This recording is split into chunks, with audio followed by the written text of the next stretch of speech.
Happy birthday to you.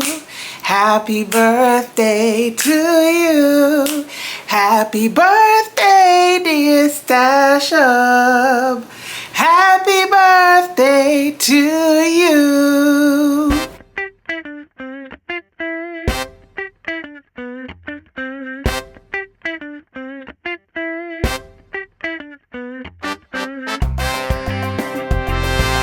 Hey you guys, welcome back to my channel. I'm your girl Kris and I'm super excited to be here celebrating Stash Hub's second birthday.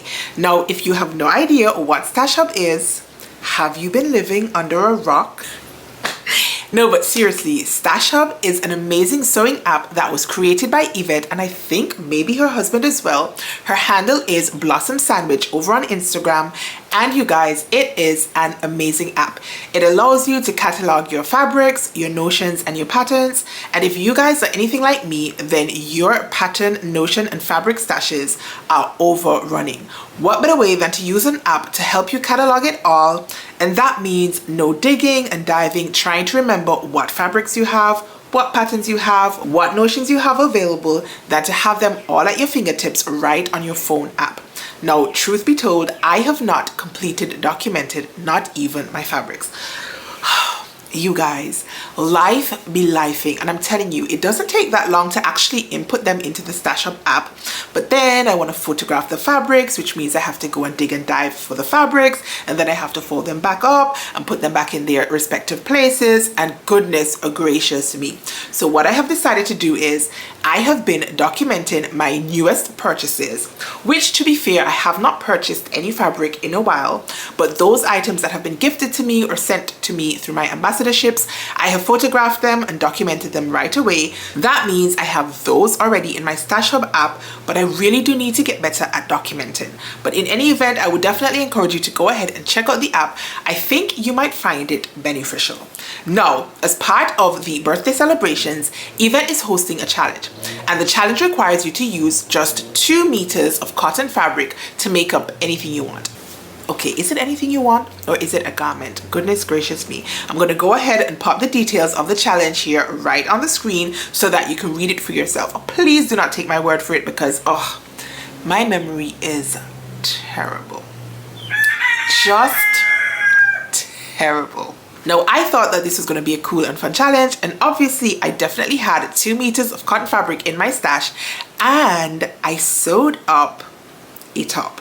Not a top, a shirt, because it has a collar and buttons.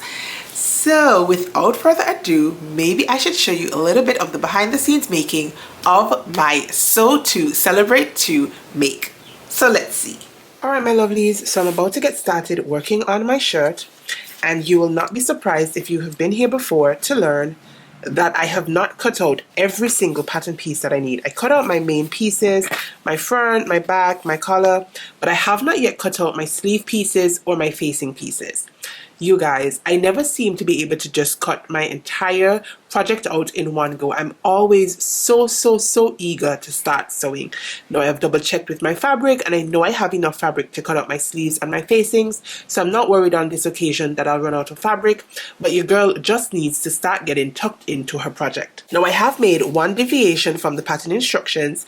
I have gone ahead and cut 2 pieces for my back yoke, and that is because I intend to do the burrito method on my back yoke, even though this has not been included in these pattern instructions. So I'm going to start sewing, working on my project. I think I probably have maybe an hour or 2 that I can really sit down and tuck into my project, and once I'm finished with today's workings, I'll come back and show you where I'm at. Alright, so it's time for a quick check-in. I have been working, you guys, I want to say for like 3 or so hours now. And this is what my shirt is looking like so far. I have assembled my front and my back. I did the burrito method for my yoke. I did my back pleat. I did my front pocket. I've attached my facing and hemmed it into place. I have done my hidden button placket. How good is that, you guys? And I'm really happy with the progress that I made. Do you guys spot that print placement right across the center front? Now with this busy print, I really needed to try my best to get it to at least match up in the center front. And this is what I came up with.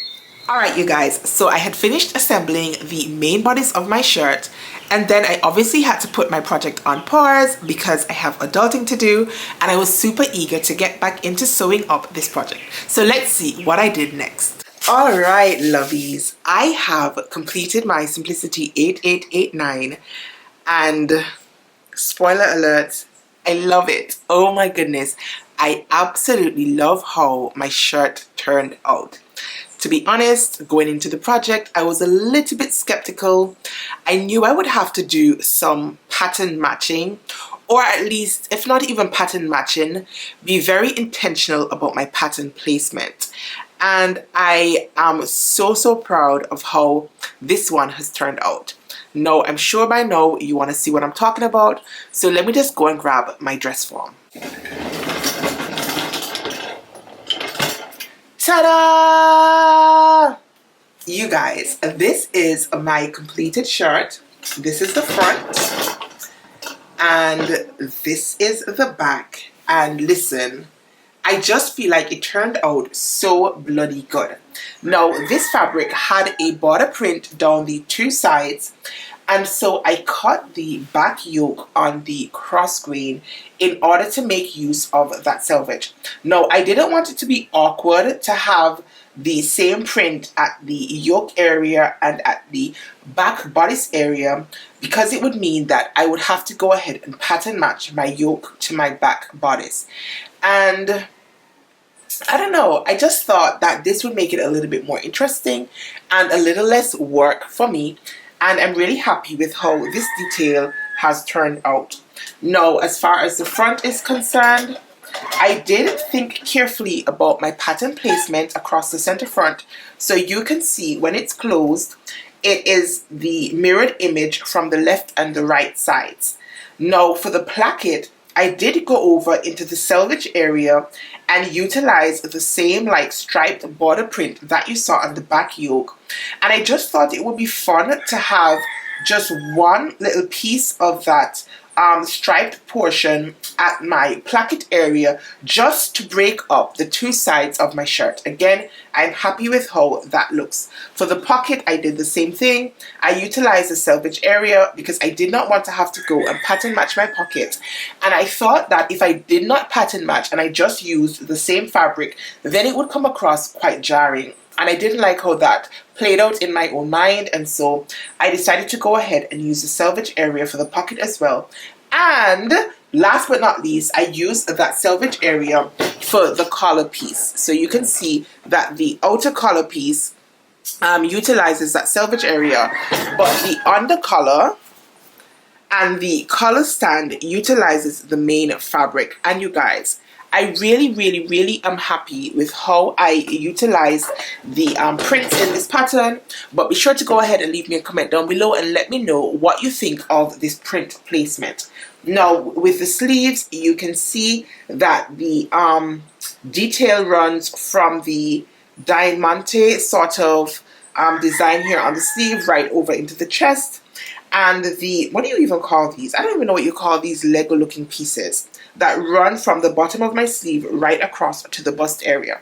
Now, this pattern also has a facing. I really like the idea of the facing. It makes it a clean finish, and it does have, in case you missed it, the split side and the high-low hem, which I thought was a really cute detail as well. Now, in terms of rating this pattern, I think I would rate this one as an intermediary sew, or maybe perhaps an advanced beginner, because there are some tricky details in terms of constructing this shirt, especially with the hidden button placket.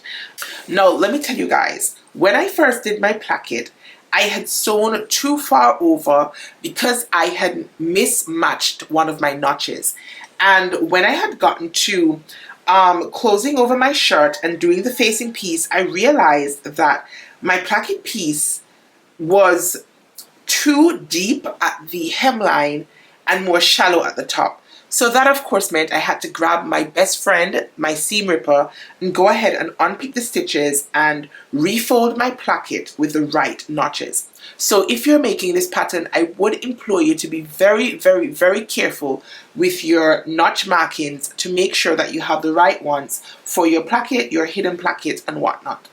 Other than that, I did not have to use my unpicker on this make. It was just that portion. So again, another proud moment for your girl.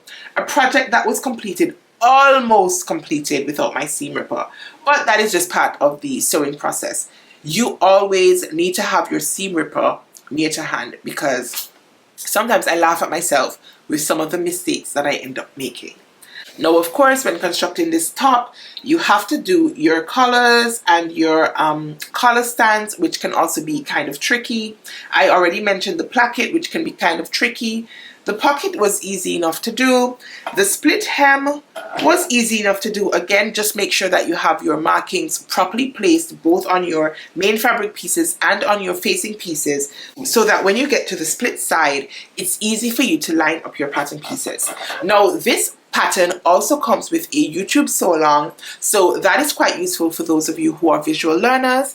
And you guys, if you want to learn a few extra tips and tricks, especially with the collar construction, then head on over to my stitch by stitch of the Grain Line Classic shirt.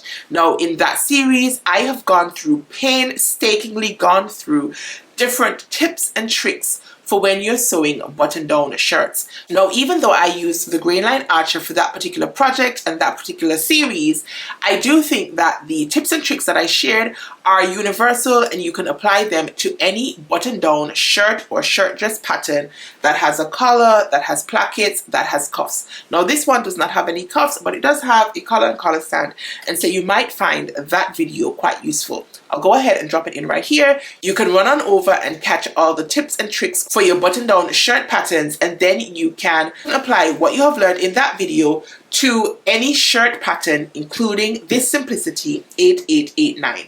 Now, in terms of rating my shirt, I would rate my shirt, I think, like an 8 or 9 out of 10. Now, I love the pattern placement throughout my shirt. I think it is very neat in terms of how it has been sewn. I really love this hidden button placket that adds something a little bit more polished to this shirt. I love how my collar is constructed. All my stitching is quite neat. I love how I gathered in my sleeves. It doesn't have any puckers. I do need to go back in though and press out my sleeve head. I did consider not pressing it out because when I was doing my Jessica blazer, I have not shared that here yet on the channel, but that one is coming soon. I did pick up some tips and tricks from the Closet Core course that you can buy with the Jessica blazer, and they had recommended not pressing your sleeve because it helps to give a nice sort of look at your sleeve head. However, I do think for this one, because I don't have like a sleeve head in my sleeve, obviously I'm making a shirt and not a jacket, I do think that I can go ahead and just steam out my sleeve caps. Let me just draw Christina closer, hoping that you guys can see how nice and smooth this sleeve application is. I'm really, really proud of that as well. Now, so for those purposes, I will give this shirt like an 8 or 9 out of 10, but I did deduct some points, you guys, because this color palette is not the most flattering color palette on your girl. Now, I got this fabric, as I said before, from my girl Bird of Yoga Bird Sews. You can find her here on YouTube, and you can also find her over on Instagram. I was really grateful and excited that she thought of me enough to send me a piece of fabric. As a matter of fact, she sent me 2 pieces of fabric, and I did share them here on the channel in a previous video. I cannot for the life of me remember what the thumbnail is, but I'll pop it in right here. And in that video, I was showcasing some goodies that I had gotten from Minerva, from my dad, from my husband, and also from Bird. So if you're interested to see what I picked up, or what I was gifted rather, then head on over to this video right here and go and check it out. So I figured that you might want to see what the shirt looks like actually on my body instead of on Christina. So here she is.